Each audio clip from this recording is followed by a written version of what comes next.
রবিবার হলে সন্ধ্যাবেলা কী টিফিন বানাবো সেই নিয়েই পড়ে যাই চিন্তায়। হাই এভরিওয়ান, আমি অর্পিতা কুটিরে তোমাদের সবাইকে জানাই স্বাগত। আজ হলো রবিবার, এখন বাজে ওই সন্ধ্যে 6:30টার মতো। আজও কাজ থেকে তাড়াতাড়ি চলে আসবে, রবিবার হলে ও কাজ থেকে একটু তাড়াতাড়ি চলে আসে, 6:30 ওই 7টা নাগাদ। তাই আজকে সন্ধ্যাবেলা টিফিনে খাওয়ার জন্য বানাচ্ছি আলু ভাজা। প্রতি রবিবার হলেই ভাবতে থাকি কী টিফিন বানাবো। একবার দুবার তো চাউমিন, এগরোল, পকোড়া এগুলো বানাই, কিন্তু ও আবার চাউমিন, এগরোল, পকোড়ার থেকে ছোলা আলু সেদ্ধ, মটর আলু সেদ্ধ দিয়ে মুড়ি খেতে খুব ভালোবাসে। কিন্তু আজকে আমি ছোলা মটর কিছুই ভিজাইনি, পুরো ভুলেই গিয়েছিলাম।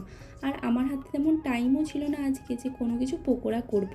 তাই আজকে আলু ভাজাটাই করছি। আজকে 4টের দিকে একটু সমস্ত কাজ করে শুয়েছিলাম, ফোন ঘাঁটতে ঘাঁটতে কখন যে ঘুমিয়ে পড়েছি টেরও পাইনি। আসলে দুপুরে খাওয়া দাওয়ার পর জল এসেছিল 2টোর সময়, প্রতিদিনই 2টোর সময়তেই জল আসে। টাকি ভর্তি করে, খাওয়ার জল ভর্তি করে বেশ কিছু জামাকাপড় কাচতে কাচতে 4টে বেজে গিয়েছিল। তারপর এসে শুয়েছিলাম, কখন যে চোখ লেগে গেছে বুঝতেই পারিনি। তাই আর অন্য কিছু টিফিন করতে পারিনি, আলু ভাজাটাই করছি। তবে যে শুধু আলু ভাজা দিয়ে মুড়ি খাবো তা নয়, আজকে আবার ওদের ক্যান্টিনে মাংস হয়, প্রতি রবিবারই হয়। ওখান থেকেই ও আবার মাংস আর ভাত নিয়ে আসবে, যা আমাদের দুজনের সন্ধ্যের টিফিন আর রাতের খাবার ভালো মতোই হয়ে যাবে। আলু ভাজাটা করে নেওয়ার পর সন্ধে দিয়ে দিয়েছিলাম। এখন তো সন্ধে হতে 7টা বা 7টা 10 হয়ে যায়। আগে তো 6টা 10, 6টা 15তেই সন্ধে হয়ে যেত। এখন দেখছি বেলাটা একটু বেড়েছে, কিন্তু বেশ ভালোই গরম পড়ে গেছে এখন এখানে। এখানে ঠান্ডাতেও যদিও বা বেশি ঠান্ডা পড়ে না, ঠান্ডার দিনেও কিন্তু পাখা চালাতে হয়। এখানে অতিরিক্ত গরমটা পড়ে, আর বর্ষার দিনে অতিরিক্ত বৃষ্টি, এই যা। তো তারপর সন্ধে দিয়ে এসে কিন্তু আলু ভাজাটা একটা বাটির মধ্যে তুলে নিচ্ছিলাম, কারণ তখন আলু ভাজাটা কড়ার মধ্যেই ঢাকা দিয়ে সন্ধে দিতে চলে গিয়েছিলাম।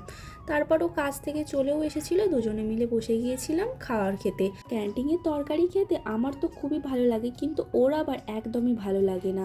আসলে আমি নতুন নতুন খাচ্ছি বলে কিন্তু আমার খুবই ভালো লাগছে, আর ও যেহেতু প্রত্যেক দিনই খাই তাই ওর আর ভালো লাগে না।